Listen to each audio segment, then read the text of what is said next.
Время новостей на канале Абаза, в студии Марина Будба. Здравствуйте. Сегодня в выпуске. В целях повышения обороноспособности Бадра Гунба посетил подразделения, участвующие в военных учениях.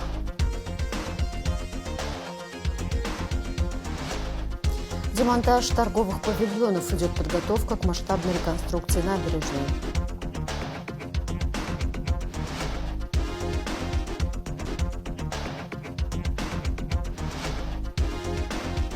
Стерилизация животных. В Сухуми в Пицунде прошла очередная акция по стерилизации бездомных и домашних собак и кошек. Президент Абхазии, главнокомандующий вооруженными силами Бадра Гунба посетил подразделения, задействованные в оперативно-тактических учениях. Главу государства сопровождали министр обороны Владимир Ануа, начальник Генерального штаба вооруженных сил Владимир Савченко и секретарь Совета безопасности Рар Лоуло. Осуществляя облет мест сбора резервистов, Бадра Гунба прибыл в Ткварчал. Он ознакомился с текущей обстановкой, ходом развертывания сил на местности и заслушал доклады о подготовке личного состава, задействованной техники и выполнении поставленных задач учений. Спустя 32 года после окончания войны все еще сохраняется опасность агрессии противника. Его реваншистские планы никуда не исчезли, только приобрели иной гибридный характер. Сейчас происходит установление нового мирового порядка. В этих условиях как никогда важно сохранять, поддерживать и наращивать боеспособность вооруженных сил, в том числе и посредством таких, как сегодня учения, отметил президент. Товарищи. Главные цели и задачи этих учений – взаимодействие руководителей, командиров подразделений, частей, приближенных к реальным боевым условиям. Очень важно, чтобы сегодня молодые ребята, новобранцы, имели возможность практиковаться и получать опыт у своих старших коллег. Сегодня очень много здесь я вижу ветеранов Отечественной войны. Среди вас ваши сыновья, представители более молодого поколения, которые должны и призваны служить своему Отечеству и перенимать весь опыт, накопленный у наших ветеранов. Дорогие друзья, очень важно в современном мире, вы видите все, что происходит вокруг нашего государства, все сложности, с которыми сталкивается мир. Сегодня во многих странах мира появляются новые очаги войны, и в этом смысле, к сожалению, спустя 32 года у нас сохраняются все те же угрозы. Никто не отказался от реваншистских действий. Учитывая вышеизложенное, нам надо быть готовыми к развитию любых сценариев. Я благодарю вас, уважаемые соотечественники, друзья, что вы сегодня в строю и понимаете всю ответственность происходящего. Пусть в Абхазии будет всегда мир, здоровье, благополучие всем нашим соотечественникам. Уверен в том, что вместе мы обеспечим безопасность нашего государства. В ходе облета мест сбора резервистов главнокомандующий вооруженными силами Абхазии Бадра Гунба прибыл в село Кутол. Сбор резервистов, проходящий в селе, охватывает военнообязанных граждан из села Чемчирского района. Главнокомандующий ознакомился с текущей обстановкой и ходом развертывания сил на местности. Бадра Гунба подчеркнул усилия ветеранов, которые делятся своим опытом и прививают молодому поколению любовь к родине и чувство долга.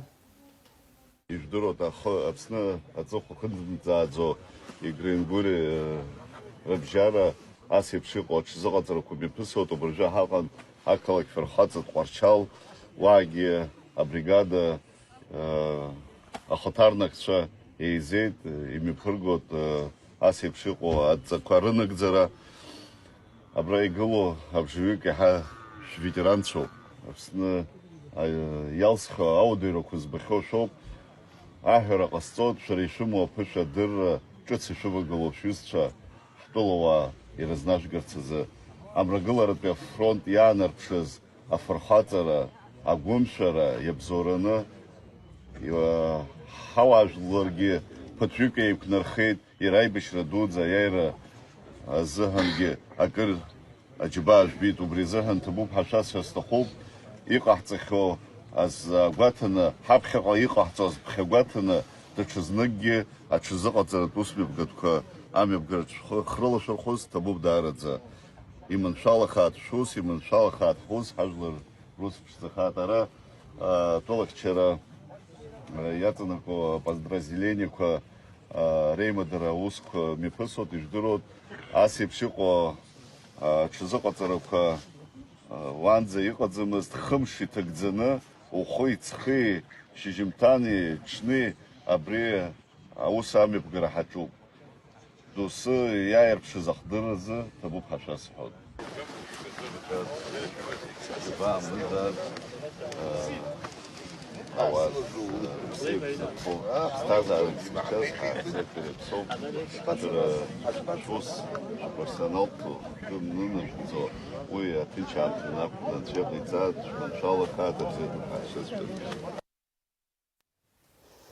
В рамках облета подразделений, задействованных в оперативно-тактических учениях, главнокомандующий вооруженными силами Абхазии Бадра Гунба прибыл в Очимчиру. На месте президент проверил готовность резервистов к выполнению поставленных задач, осмотрел их подготовку, пообщался с местным командованием.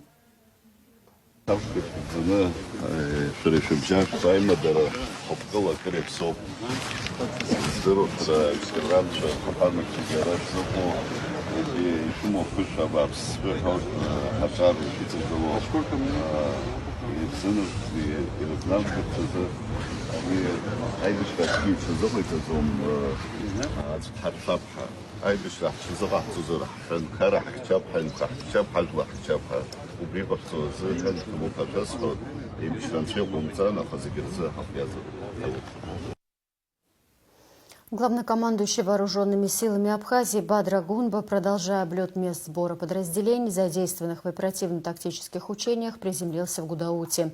На месте главнокомандующий ознакомился с ходом учений, проверил готовность резервистов Гудаутского района и пообщался с местным командованием.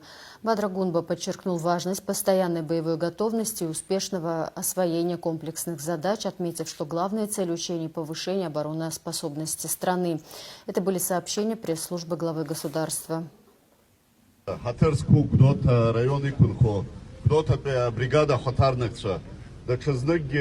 ҭабуп ҳашәасҳәа сҭахуп, ахдырра ду иаашәырԥшыз, Аԥсны ашҟа ишәымоу гәыбылра, абзиабара, ажәлар рыхьчара азҵаара анаҭаху ианықәзаалакгьы биԥарала ахьчара иаҵагылон.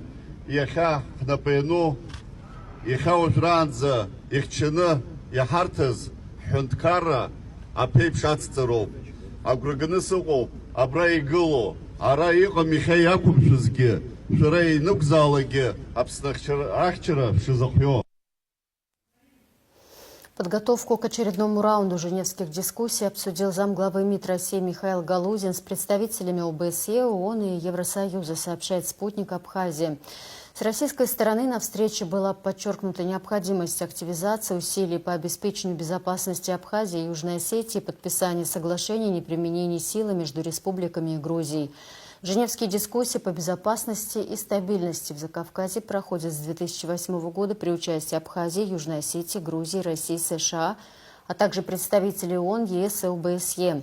64-й раунд дискуссий прошел 25-26 июня, следующий состоится в ноябре.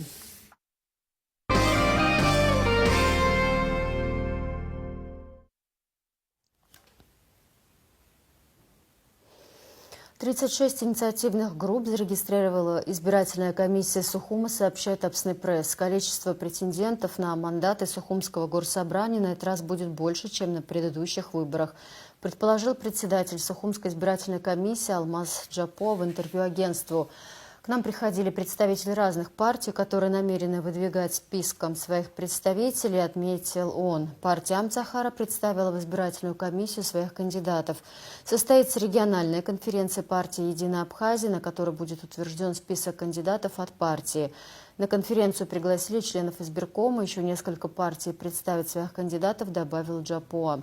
Планируются прямые эфиры кандидатов на телеканале Абаза ТВ. По его словам, выдвижение кандидатов завершается 19 октября.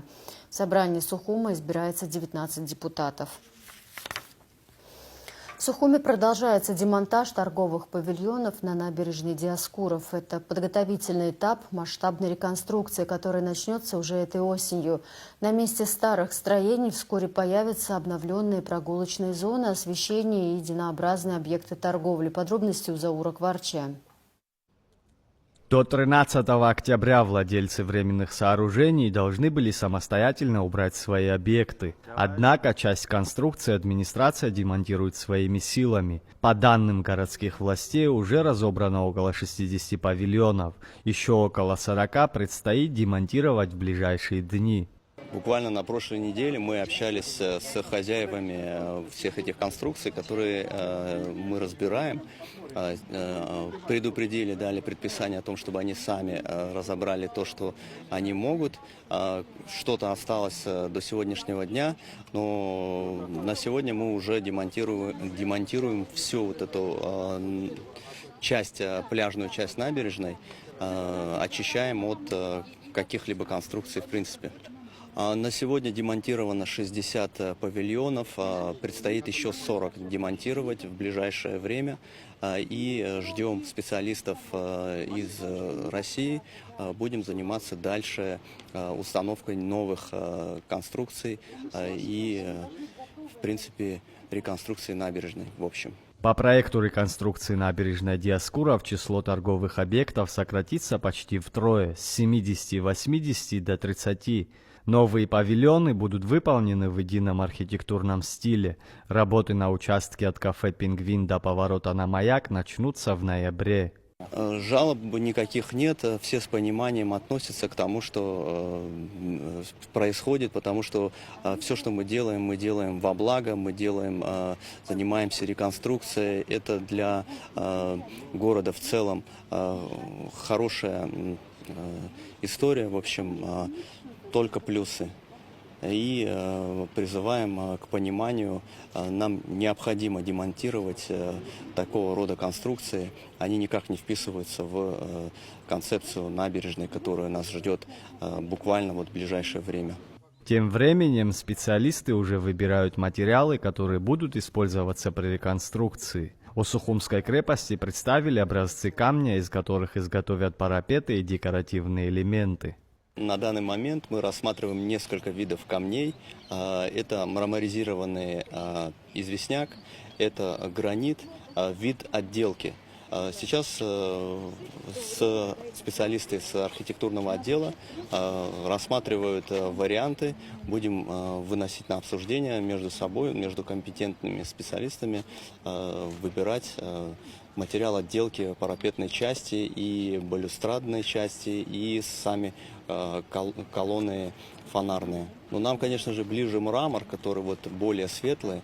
Вот за мной он виден, первый, который ближе к нам находится. И есть такие опасения, что он будет менять фактуру со временем из-за агрессивной среды. Поэтому есть еще вариант, который третий после него. Тот вариант более щадящий и более бюджетный, так скажем, в том числе. Будем рассматривать, скорее всего, между двух вариантов. Первый и второй. В ближайшее время в Сухум прибудут специалисты из России. После демонтажа начнется основной этап реконструкции. Как сообщалось ранее, все работы планируется завершить к следующему курортному сезону. Заур Кварча, Евгений Сильченко, Абаза ТВ. Вопросы организации скорой медицинской помощи при остром коронарном синдроме обсудили в Минздраве Абхазии. Министр здравоохранения Эдуард Будбал подчеркнул, что открытие Республиканского сосудистого центра – это важное событие, требующее тщательной подготовки к транспортировке пациентов с таким диагнозом. На совещании обсуждались детали маршрутизации пациентов на догоспитальном и госпитальном этапах, а также порядок оказания медицинской помощи при ОКС на различных стадиях заболевания. Министр также напомнил, что Министерством здравоохранения совместно с коллегами из России разработана и утверждена схема территориального планирования медицинской помощи при ОКС. Все медицинские учреждения обязаны строго следовать данной схеме, подчеркнул министр. В рамках реализации соглашения о сотрудничестве между благотворительным фондом «Ашан» и медицинским центром «Альпамед» состоялся рабочий визит делегации из Абхазии, ведущую сеть клиник Турции Аджибадем. Абхазские специалисты уже во второй раз посещают Стамбул для изучения передовых медицинских практик холдинга. Врачи знакомятся с новейшими методиками диагностики и лечения, современным оборудованием и организацией работы. Благодаря организации прямого доступа через Альба-Мед пациенты, включая взрослых и детей, могут получать комплексное медицинское обслуживание в клиниках Аджибадем. В составе абхазской делегации директора благотворительного фонда Ашана Мактина Джинджоли, руководитель медицинского центра Альба-Мед Альбина Худжава, главный врач республиканской детской больницы Инесса Камле, врач-терапевт Оксана Санзава.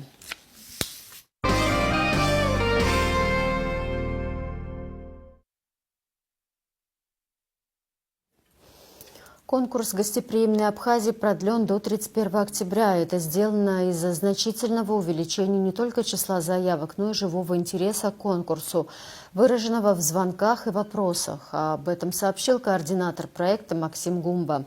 Конкурс направлен на развитие туриндустрии. Победители смогут получить гранты до 1 миллиона рублей на свои проекты и принять участие в программе льготного кредитования. Кроме того, у них будет возможность получить земельные участки в приоритетном порядке, льготы при аренде земли, административную поддержку. В финал пройдут 50-80 проектов. Далее победители отберет жюри, в которое войдут абхазские и российские эксперты. Бизнес-миссия псковских предпринимателей проходит в эти дни в Абхазии. Запланировано проведение ряда деловых встреч в торговом представительстве России в Абхазии, торгово-промышленной палате и кабинете министров. Программой бизнес-миссии предусмотрено посещение представителями псковского бизнес-сообщества, профильных предприятий и организаций в Абхазии с целью установления деловых контактов и налаживания кооперационных связей. В составе делегации Пскова генеральный директор Фонда инвестиционного развития Псковской области Екатерина Ершова, руководитель Центра поддержки экспорта Псковской области Мария Сидорук, представители псковских компаний.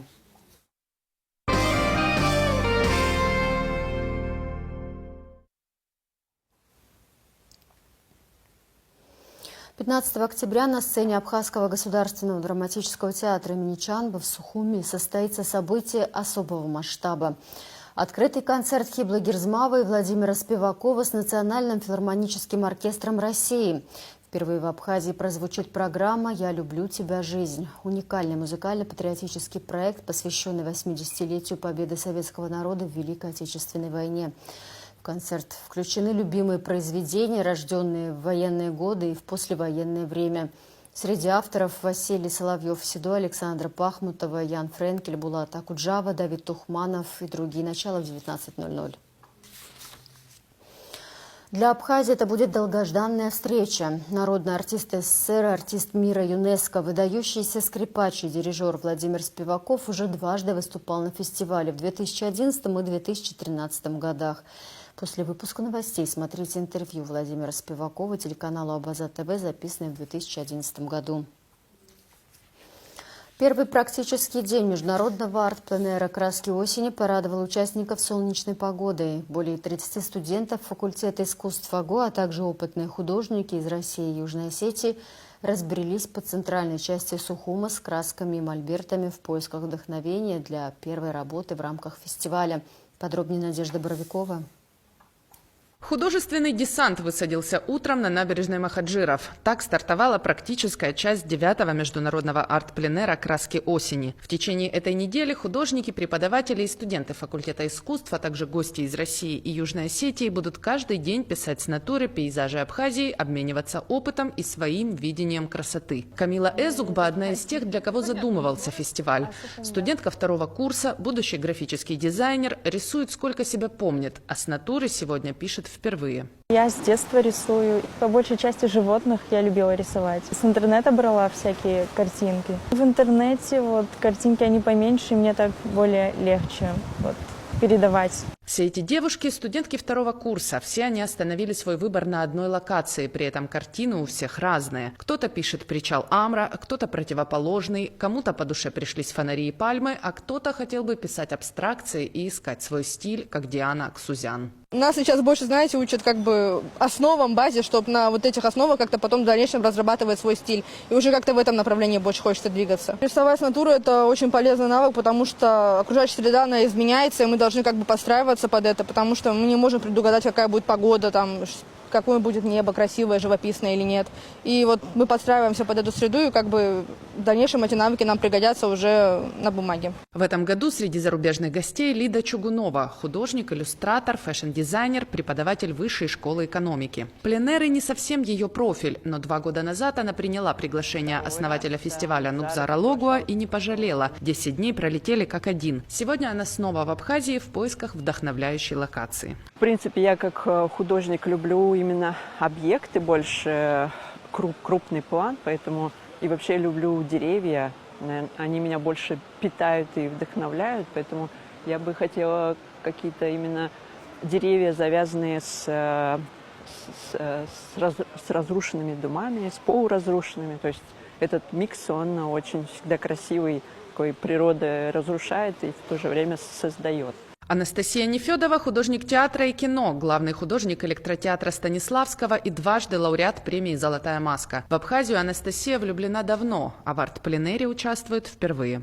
Первый раз я оказалась на фестивале «Нартиада». Это был такой фестиваль искусств, очень красивый, между Абхазией и Россией, где художники приезжали сюда, вот в Сухум, и показывали свои работы. И меня пригласили в качестве театрального художника, потому что я художник театра и кино. И это был прекрасный совершенно опыт. Я влюбилась в эту страну, в людей, и мне захотелось сюда еще возвращаться. Я с тех пор уже была, не знаю, раз 5 или 7, мне кажется, здесь. И до сих пор хочется сюда прибывать и прибывать. Мы прошлись, да, по набережной, еще по переулкам. И, честно говоря, мне очень нравятся заброшки абхазские. И мы искали что-то похожее, где природа соединяется с заброшенными зданиями. Но пока ничего такого не нашли. Мне кажется, это больше в глубине города находится. А здесь мне понравилось такое соединение индустриального и графического пейзажа. И поэтому вот захотела здесь засесть. Впереди у участников 9-го международного арт-пленэра «Краски осени» плотная творческая неделя. Запланированы выезды в Новый Афон, на озеро Рица и в село Нижняя Эшера, малую родину первого президента Абхазии Владислава Арзенба, так как арт-пленэр в этом году посвящен 80-летию со дня его рождения. Лучшие картины, написанные в рамках фестиваля, станут частью финальной выставки, которая откроет свои двери 20 октября. Надежда Боровикова, Владимир Капуза, Абаза ТВ. Продолжаем эфир. Сегодня свой юбилей отмечает Руслан Пандария, художник, скульптор, керамист. С юношеских лет он увлекался народным промыслом, занимался лепкой в глине, создавал скульптуры, рельефы, статуи, портреты и маски в камне и в дереве. С конца 70-х в творчестве Пандария стала доминировать национальная тематика, в основном тема махаджирства. Первая выставка работ Пандария состоялась в 1982 году в Гудауте. Затем персональная выставка Пандария прошла совместно с Гиви Смыр в Сухуме, а также в Москве. Отечественная война народа Абхазии стала этапной в творчестве Пандария. Он создал монументальную работу в рельефе «Скорбящая мать», памятник погибшим сотрудникам Новоафонской пещеры. В конце 90-х и начале 2000-х Пандария оформил интерьер и экстерьер «Абхазский дворик». Дети из Курской области приехали на отдых в Сухум, сообщает «Спутник Абхазия». На вокзале их встретил министр туризма Астамур Логуа. Дети будут отдыхать в Абхазии 2 недели. Для них подготовили насыщенную экскурсионную программу, которая включает в себя посещение главных достопримечательностей, в том числе Рицинского нацпарка, Новоафонской пещеры, Сухумского ботанического сада и питомника обезьян. Хотим показать все прелести Абхазии, чтобы ребятишки немножко отдохнули, чтобы мирное солнечное небо над их головой было. Это, конечно, мы хотим, чтобы всегда было, но в том числе и вот в Абхазии. Вы знаете, у нас и погода была не очень-то теплая последние дни, а вот сегодня греет солнышко, и очень надеюсь, что вот такие добрые, теплые впечатления эти ребята заберут с собой, уезжая уже с Абхазии. Ну а пока программа расписана, они сегодня только прибыли. Одна группа вот в Сухум, вторая группа в наш курорт Пицунда. Их там встретил тоже наш коллега. И, значит, программа достаточно, мне кажется, интересная. Мы стараемся сделать так, чтобы этот отдых был для них очень добрым, теплым и по-настоящему запомнился на всю предстоящую жизнь. Мы только с автобуса, только с поезда приехали. Мы очень рады, что у нас есть такая возможность появиться здесь, почувствовать этот теплый, свежий воздух, потому что у нас очень холодно. Будем наслаждаться, смотреть красоты, отдыхать и получать отличные эмоции. А дети из Абхазии отправились в Орленок по проекту «Школа Росатома». Всего на смену наш классом «Атом-класс» прибыли 100 учащихся «Атом-классов» из разных городов России, Беларуси, Абхазии, Сухума и Пицунды. Они посетят мастерские по инженерной физике, авторской математике, научному опровержению мифов, кино и проектированию механизмов. Примут участие в спортивных и творческих мероприятиях, лекциях и образовательных играх. Итогом смены станет презентация проектов и лабораторных работ. В Абхазии с 2021 года открыто 5 атом-классов, 2 в Пицунде, по 1 в Сухуме, Ткуарчале и селе Тамыш. Питомец конного клуба «Бзоу», чистокровный британский скакун по кличке Британец, занял первое место в забеге на 1200 метров на скачках в селе Бзып 4 октября. Наши корреспонденты познакомились с теми, кто воспитал коня, а также узнали о самом клубе и пообщались с единственной в Абхазии девушкой-жокеем. Оксане Джикерба 22 года, 15 из них она работает с лошадьми. Оксана единственная в Абхазии женщина-жокей. Все начиналось с обычного знакомства. Меня привел мой дядя, который ранее тоже являлся жокеем, привел на конюшню, чтобы показать лошадей. Я изначально сильно испугалась, просто убежала, но потом он меня все-таки уговорил, и все. После этого я просто не смогла от этого отказаться. И вот с 7 лет я так и не упускаю шанса быть хоть на какой-то конюшне. Вот встретила Марию, начала с ней сотрудничать, у нее работать, тренировать детей. А далее пересела на скаковых лошадей, начала их тренировать и, соответственно, себя тоже вместе с ними. Именно Оксана объезжала коня британца, который пришел первым в забеге на 1200 метров на скачках в селе Бзыпь. Это она воспитывала эту лошадь с самого рождения. Я ее заезжала. Она вообще не умела ничего от слова совсем. Мы ее объездили, заездили, потом уже начали готовить к скачкам. Но, к сожалению, условий, чтобы полноценно подготовить, не было, но мы выходили из ситуации. Мы уезжали на Бзыпь, в Пицунду, чтобы там их подготавливать, так как там условия все-таки получше. В конном клубе «Бзоу» девушка работает все 3 года, что он существует. А начиналось все с семейного увлечения лошадьми. Моя история начиналась всего с одной лошади, с прекрасного жеребца Ауша. Я подарила супругу на юбилей. С тех пор мы стали разводить и развиваться. Мы взяли данную конюшню в аренду, она была заброшена. Здесь раньше были лошади, их, к сожалению, выпустили на улицу, потому что они не могли прокормить. Мы собрали с улиц, восстановили, привели в порядок их, и сейчас детки на них занимаются. Лечить и выхаживать лошадей приходилось самостоятельно, получая онлайн-консультации за рубежом. Сейчас периодически к питомцам ЗОО приезжают ветеринары и другие специалисты из России. Мы сами покупаем онлайн-консультации методом, не знаю, как сказать, тыка. Собираем анамнез коня и делаем всякие манипуляции. Это капельницы. Во-первых, хотелось бы, чтобы в Абхазии развивалось. Это должны чипировать, это должны быть обязательно прививки, грипп, столбняк от бешенства. И я думаю, мы должны к этому как-то подойти.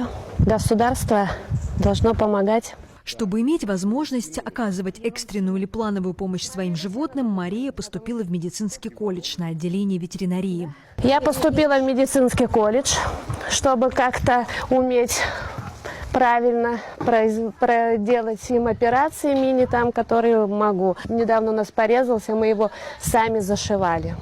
Подчеркну, потому что у нас нет ветеринарии. Почти за всеми животными клуба в начале их пребывания здесь нужен был особый уход. Лошади попадали сюда не в самом лучшем состоянии. Это прекрасно наша кобылка Мула. Мы ее выкупили, так как она была в плачевном состоянии. Мы ее сейчас откармливаем, провели все процедуры, глистогонки, вакцинации. И она у нас уже процентов на 30 поправилась. Косточки торчат, правда, но ничего, мы идем к выздоровлению полному.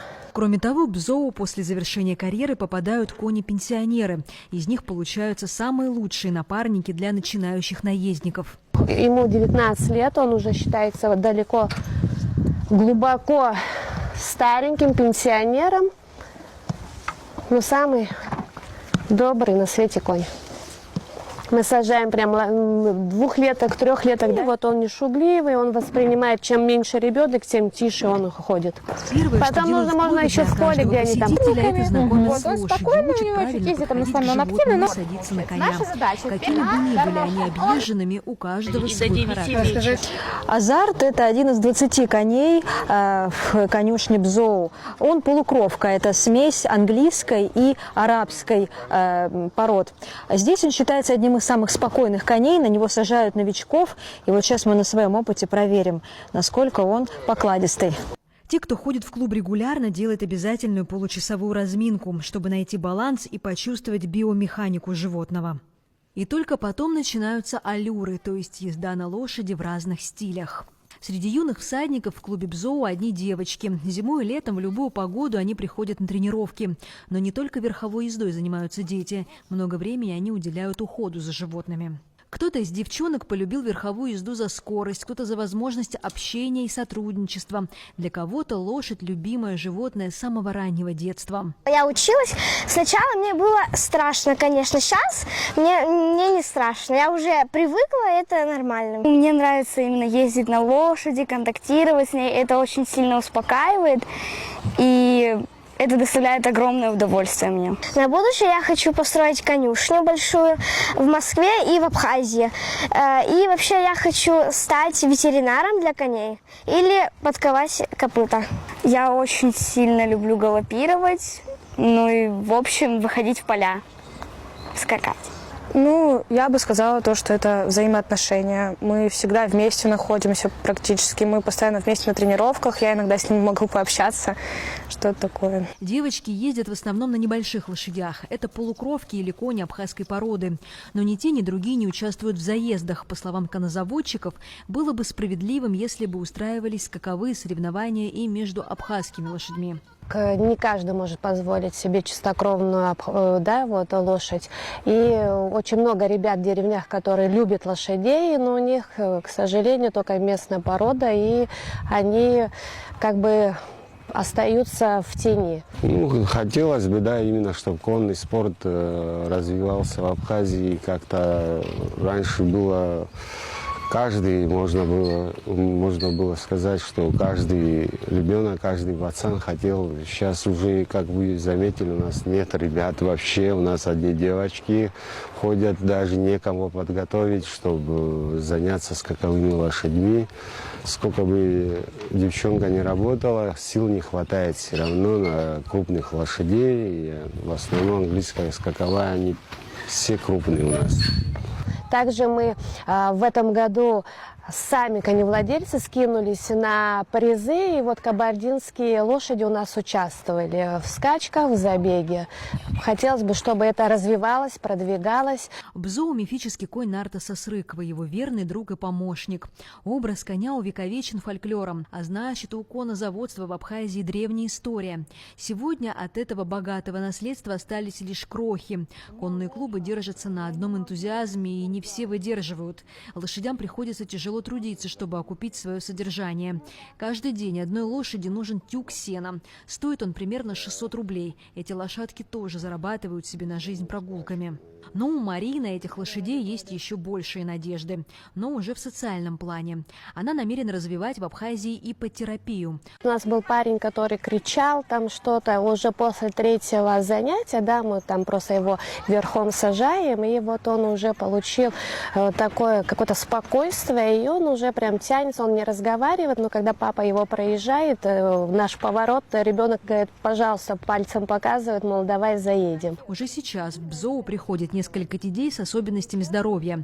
Каждое общение с животным благоприятно сказывается на их самочувствии. Биомеханика лошади, вот это импульсы, что дает, они социализируются, потому что здесь они начинают общаться с другими детками, и прям успешно, наглядно, вот мы видим результаты. Но в Бзоу хотят вывести терапию лошадьми на профессиональный уровень и уже подали заявку на грант. Мы сейчас подали заявку на участие в гранте, именно развития иппотерапии. Подали заявку, надеемся, что выиграем, потому что нам нужно закупить именно лошадей для иппотерапии, инструктора, чтобы наши прошли именно этот курс, чтобы они были сертифицированы. Выживает Бзоу за счет собственных средств коннозаводчиков, заработков от занятий верховой ездой, конными прогулками и спонсорской поддержки. Как говорят сотрудники конного клуба, все же им не хватает внимания государства. Хотелось бы немного помощи от государства в первую очередь, так как мы уже обращались, но, к сожалению, многие закрывают на это глаза и ничего не продвигается. Мы сами своими усилиями стараемся сделать больше, лучше, устраивать также показательные соревнования, чтобы это увидели и согласились хотя бы что-нибудь сделать. Сегодня в Бзоу более 20 лошадей. Здесь дают состариться бывалым чемпионам, выхаживают брошенных на произвол судьбы животных и выводят чистопородных скакунов, чтобы те составляли достойную конкуренцию приезжим лошадям. И они уже справляются с этим. Марьяна Котова, Сасрык Пагухава, Абаза ТВ. 142 собаки были простерилизованы в ходе совместной акции администрации Сухума и Фонда по защите животных «Добрый город». На протяжении 2 дней квалифицированный ветеринарный врач Аляс Смыр проводил операции. Первой локацией был приют в селе Дзагута, второе место – стерилизации столичный Новый район. Также подобная акция при поддержке РУП «Курорт Пицунда» и Фонда по защите животных «Багира» прошла в городе-курорте. Обо всем по порядку расскажет Анастасия Никонова. Одной из первых на акцию по стерилизации пришла Сюзанна Харчилава со своей любимой собакой Бекки. Ей всего 7 месяцев, и это самый подходящий возраст для данной операции. Привели на стерилизацию, чтобы не приносила нам маленьких щенят. И вообще спасибо, что есть такой фонд, что есть такая акция. Это 6-я совместная акция по стерилизации администрации Сухума и Фонда по защите животных «Добрый город». В ходе этой благотворительной коллаборации были простерилизованы уже более 1000 собак. Как отмечают зоозащитники и волонтеры, это принесло значительные результаты. Количество безнадзорных собак на улицах столицы уменьшилось в разы. Все реже им приходится находить и спасать выброшенных щенков. Все это результат работы приюта и акций по стерилизации, уверены волонтеры. Это 6-я акция бесплатной стерилизации, которую организовывает фонд «Добрый город» при поддержке администрации города Сухум. Вчера, 11 октября, акция состоялась в муниципальном приюте села Дзагута, где было простерилизовано 55 животных. Сегодня же акция состоится на новом районе, так как этот участок является одним из самых проблемных, и на нем сосредоточено очень большое скопление животных.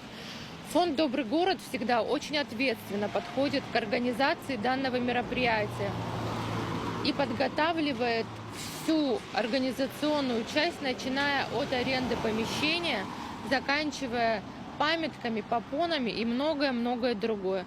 Также хочу сказать, что ведется база данных всех простерилизованных животных. Отдельную благодарность хочу выразить администрации города Сухум в лице нашего главы Агарба Тимура Михайловича и всем службам, которые помогают нам на протяжении всех этих 6 акций. Пришли поддержать волонтеров и депутаты органов местного самоуправления. Роману Кутарба не понаслышке известна проблема безнадзорных собак на новом районе. В частности, именно поэтому акция проходит здесь. Но важно понимать, что такую ситуацию с безнадзорными собаками создали сами люди. Заводя любимца, не стерилизуя животное, а потом выбрасывая, создается подобная картина. Работа ведется очень активно, очень много людей привлечено. От себя лично и от жителей нового района хотел бы поблагодарить фонд «Добрый город» и всех их руководителей за ту работу, которую они проводят уже не первый раз на новом районе. Хочу еще от себя лично поблагодарить всех жителей нового района, которые отнеслись очень ответственно к этой акции, которые привели своих животных. Огромное им спасибо. В ходе 6-й акции по стерилизации было прооперировано 142 собаки. Также результатами радует Пицунда, где при поддержке РУП «Курорт Пицунда» и Фонда по защите животных «Багира» прошла очередная акция по стерилизации. 2-я совместная акция – это администрация курорта Пицунда и Фонд «Багира». Акция по стерилизации. Первая акция была в прошлом году. И в этом году сегодня планируется 50 собак простерилить. Конечно, это огромная помощь. Таким образом только может сократиться количество бездомных животных. Поэтому мы призываем все другие организации, коммерческие, некоммерческие, чтобы они также поддержали нас. Только этот эффективный способ, и мы надеемся на дальнейшее партнерство с другими организациями тоже. Зоозащитники и волонтеры уверены, что если государство и просто неравнодушные будут поддерживать акции по стерилизации и далее, острый вопрос с количеством безнадзорных собак на улицах республики будет снят с повестки. Анастасия Никонова, Евгений Сильченко, Абазатовая. В завершении выпуска прогноз погоды.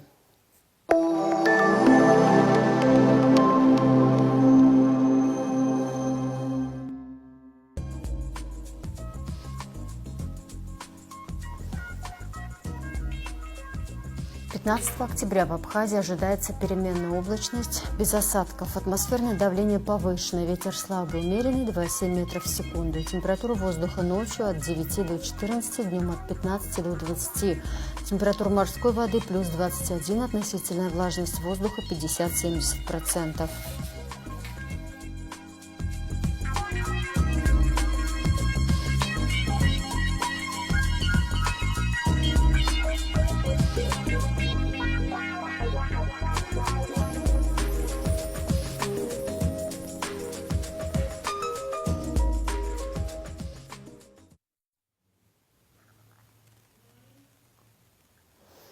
На этом у меня пока все. За развитием событий следите вместе с нами. До встречи.